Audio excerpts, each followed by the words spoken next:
Hello, I've got the Ibanez here, SR505E. I just thought I'll show you how the the parametric switching, the 250 and 450 and 700 hertz switch works. So I'll put this on a sweep mode. Then you see how it is switching over the frequencies. So if I run my frequency starting from 40 kilohertz going to about 1 kilohertz and see how it is switching. And at the moment, it's sitting at 700 kilohertz. You can see how it's boosting. There is boosting the 700 kilohertz. And if I put it on 250, then it's cutting off the 250, 250 hertz. Then it's increasing as the frequency increases, then it starts reducing because it's more than 250. But when I go to 450, then it increases it. And when you go to 700, then it increases it further because it's in without range now.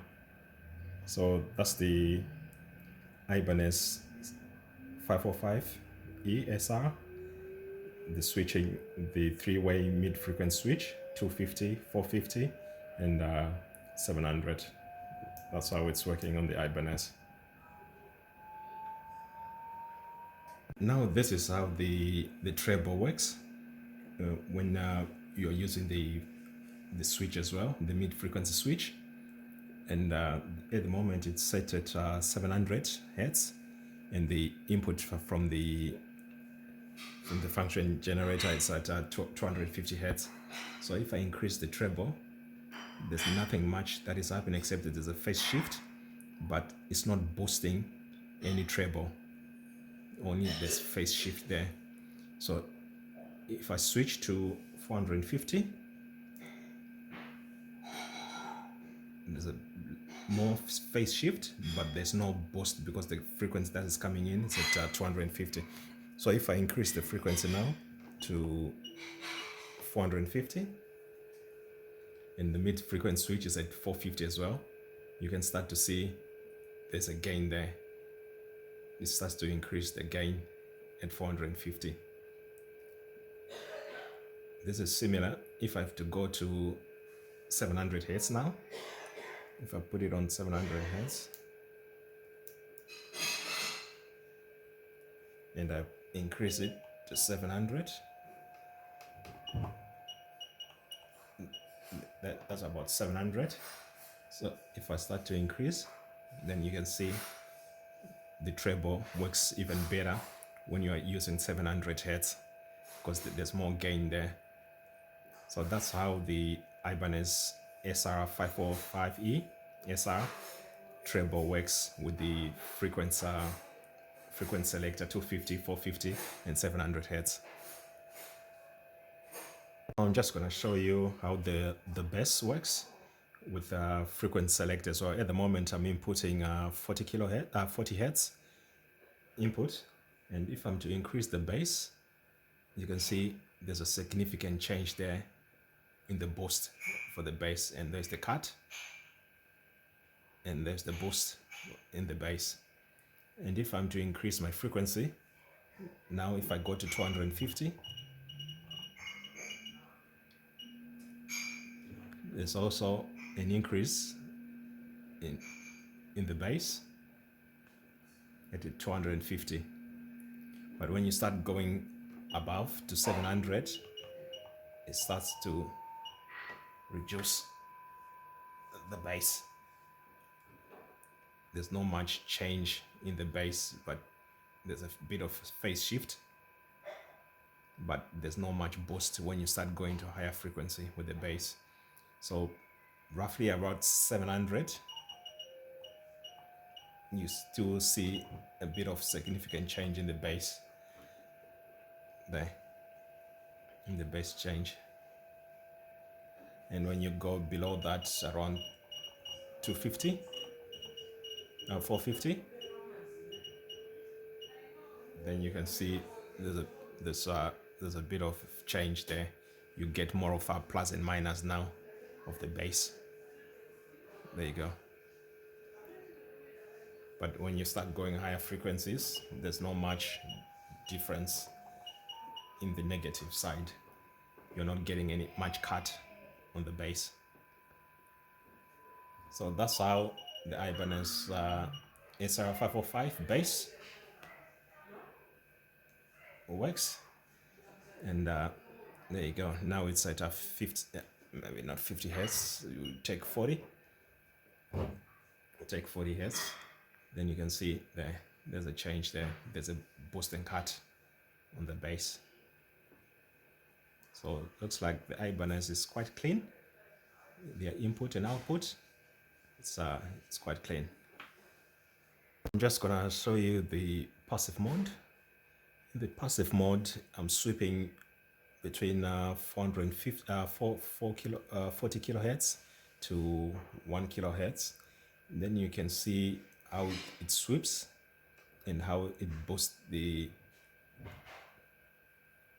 frequency when it's in the sweep mode. So now it's running the 50 kilohertz and I'm using the treble knob switch. You can see there it's just boosting and cutting on all the frequencies. So now it's showing around 800 hertz and it's still boosting. And when you start to around 80, there it's still doing the same thing. So it's sort of like a parametric the way it's behaving, and it's just boosting whatever frequency at that point in time. So that's the Ibanez 505E SR.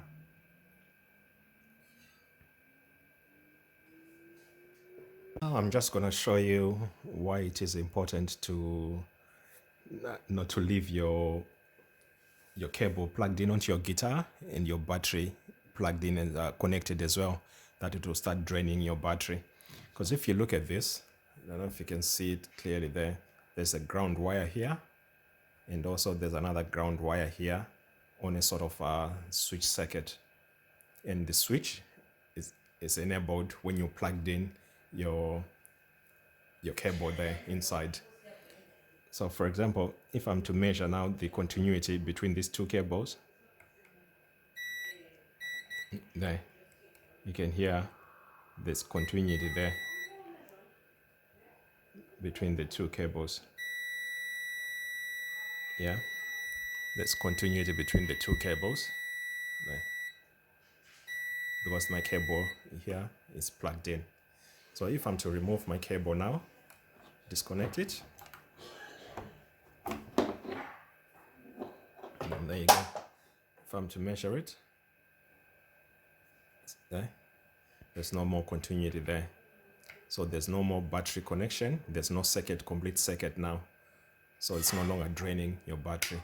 So that's why it is important that you always remove your cable when you finish with playing your bass. Here's another way that you can check that when you've got your cable plugged in, it will continue to drain your battery. So if I put my positive terminal here on the positive terminal and onto the ground, at the moment my cable is connected, and you can see I've got 8.72 volts on my battery. So there's between these two cables, the ground, you can see there's a connection there. So if I now unplug my cable, my lead, then you'll see now if I put my positive terminal on here and I measure it straight from the battery, I still got 8.74 volts. But to the circuitry, to the rest of the circuitry, I've got nothing now. So there's nothing that is being used on the battery at the moment until I leave my cable connected, plugged in.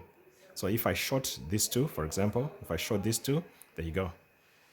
I've got 8.72 there volts. So That's the Ibanez 505E SR.